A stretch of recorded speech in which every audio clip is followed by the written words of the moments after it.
8 minit, Yang Amat, selaku Ketua Parti. Terima kasih Tan Sri Ada Ketua. Terlebih dahulu Tan Sri Ada Ketua, saya rasakan bahawa hari ini adalah satu hari yang bersejarah dalam Parlimen Malaysia, kerana hari ini kita akan memulakan proses penggubalan satu rang undang-undang Akta Anti Lompat Parti, iaitu kerana pindaan perlembagaan ini merupakan satu enabler kepada satu Akta Anti Lompat Parti digubal. Dan saya melihat bahawa penggubalan ataupun pemulaan proses pada hari ini adalah hasil persefahaman dan juga syarat utama dalam memorandum persefahaman antara Kerajaan Persekutuan dengan Pakatan Harapan. Dan ini membuktikan bahawa apabila Pakatan Harapan memeterai MOU dengan Kerajaan Persekutuan, itu bukannya soal kita menjual prinsip kita ataupun menjual diri kita. Tetapi apa yang lebih penting dalam MOU ini ialah kerana kita nak memperjuangkan agenda reformasi. Dan antara syarat utama dalam MOU itu ialah menggubal satu Akta Anti Lompat Parti untuk mengembalikan kestabilan politik dan memberhentikan sebarang tindakan lompat parti ini. Itu merupakan intipati yang paling utama dalam MOU di antara Pakatan Harapan dengan Kerajaan Persekutuan. Akta Anti Lompat Parti ini sebenarnya telah pun diperjuangkan lama oleh pemimpin-pemimpin DAP yang terdahulu.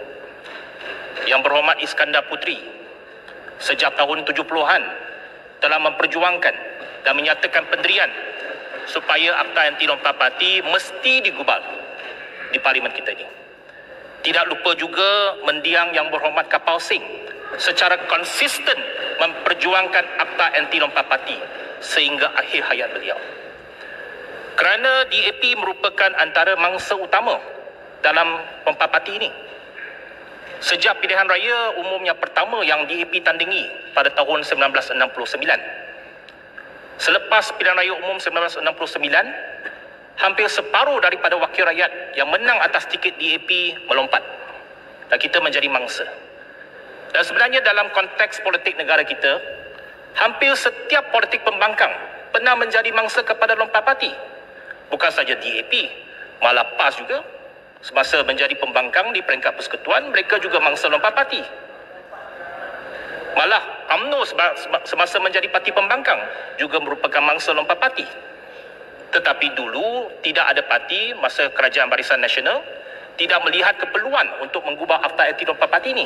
Sehinggalah tahun 2018 apabila UMNO sendiri menjadi pembangkang dan menjadi mangsa kepada lompat parti, mereka sedar bahawa pentingnya dan perlunya Akta Anti Lompat Parti ini.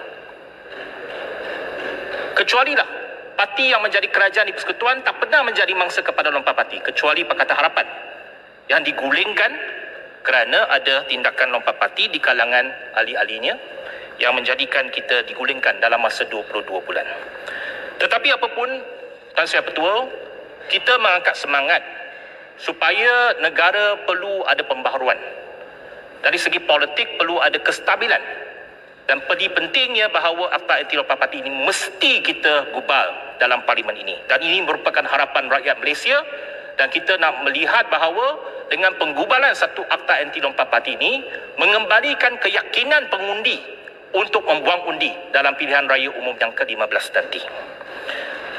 Kita melihat pindaan terhadap perlembagaan yang dibawa, dan ramai yang telah pun menyatakan pandangan dalam media sosial dan sebagainya dalam beberapa hari yang lepas bahawa pindaan kepada artikel 10(3A) itu adalah terlalu luas dan ia akan membahayakan sekiranya pada masa-masa depan siapa-siapa parti yang membentuk kerajaan boleh membuat akta-akta lain selain daripada Akta Anti Lompat Parti untuk menyekat kebebasan ahli parlimen.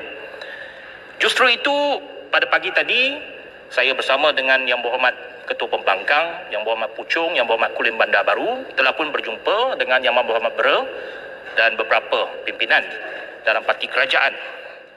Dan kita pun telah bersetuju untuk mencari satu konsensus bagaimana mengambil satu pendekatan yang lebih cermat untuk kita menggubal satu Akta Anti Lompat Parti. Iaitu bahawa Yang Berhormat Bera juga bersetuju bahawa perkara 10(3A) itu perlu diperhalusi dengan meletakkan perkataan-perkataan yang lebih khusus untuk menyekat hanya untuk Akta Anti Lompat Parti. Ia tidak menjurus kepada perkara yang lain. Itu pertama.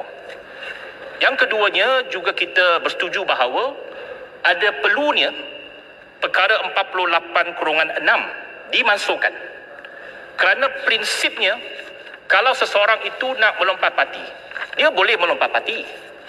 Kalau dia tak bersetuju dengan pendirian partinya ataupun merasakan kepimpinan partinya telah pun rosak, maka seseorang ahli parlimen itu boleh memilih untuk melompat parti. Tetapi dengan syarat bahawa dia perlu meletakkan jawatan ahli parlimennya ataupun adunnya untuk mengembalikan mandat kepada rakyat. Seperti yang dikatakan oleh Yang Berhormat Padang Rengas. Kalau merasakan dirinya hebat, tak perlu ada parti, dia boleh bertanding sebagai bebas. Tetapi pokoknya kita mesti mengembalikan kebebasan itu kepada individu tersebut. Kalau dia merasakan bahawa partinya buat salah, dia tak nak ikut perintah partinya lagi, tak apa, letak jawatan, kembalikan kepada mandat rakyat, buat pilihan raya kecil. Kalau beliau dapat meyakinkan rakyatnya, maka dia tak boleh terpilih sekali lagi untuk duduk dalam Dewan Rakyat. Tetapi pokoknya ialah perkara 48/6 mesti dimasukkan. Tuan Ketua, kebebasan ini sebenarnya ada kepada rakyat Malaysia ataupun mana-mana individu sebelum tahun 1988. Tahun 1988, selepas pilihan raya kecil Johor Bahru, iaitu bekas Yang Berhormat Ahli Parlimen Johor Bahru, Syaril Samad, meletak jawatan daripada UMNO dan lepas itu bertanding dalam pilihan raya kecil dan menang sebagai calon bebas, maka pada ketika itu pindaan Perlembagaan Persekutuan diletak untuk menghadkan seseorang itu. Kalau letak jawatan, maka 5 tahun orang tersebut tak boleh bertanding dalam pilihan raya. Kita rasa bahawa dalam semangat pindaan pada kali ini, perlunya kebebasan itu dikembalikan kepada rakyat Malaysia. Mana-mana ahli parlimen yang letak jawatan, beliau bebas untuk bertanding semula. Jadi kita mengharapkan bahawa perkara 48/6 itu akan dimasukkan dalam pindaan yang seterusnya. Tuan Ketua, kita juga berbincang pada pagi tadi bahawa kemungkinan juga ada perkara-perkara lain dalam Perlembagaan Persekutuan yang perlu dilihat. Maka pendekatan yang paling cermat, yang paling baik ialah kita merujuk kepada satu jawatan kuasa pilihan khas, Select Committee, untuk memperhalusi segala bentuk pindaan yang diperlukan supaya Akta Anti Lompat Parti dapat digubal dan dapat dilaksanakan dengan baik.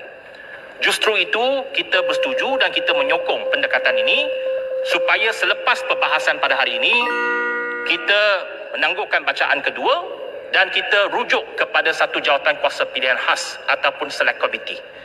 Justru itu bagi pihak DAP, saya mencadangkan Yang Berhormat Puchong mewakili DAP untuk duduk dalam jawatan kuasa Select Committee ini untuk kita memperhalusi segala pindaan yang diperlukan dan juga menggubal satu Akta Anti Lompat Parti.